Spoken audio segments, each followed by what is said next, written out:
Ich stehe hier in meinem Wohnmobil und nehme dieses Video mit einer 360-Grad-Kamera auf. Herzlich willkommen dazu. Warum mache ich das? Ich möchte das Ganze mal testen. Klar, 360-Grad-Kamera ist nichts Neues, habe ich auch schon länger, habe sie aber relativ wenig benutzt.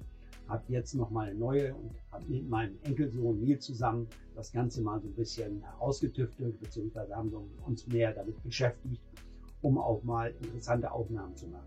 So ist dieses Mal für mich der Anfang. Ich zeige jetzt mein Wohnmobil hier von innen. Dann könnt ihr auf dem Bildschirm hin und her bewegen, das Bild, oder auch auf dem Handy, je nachdem, womit ihr dieses Video guckt oder anschaut.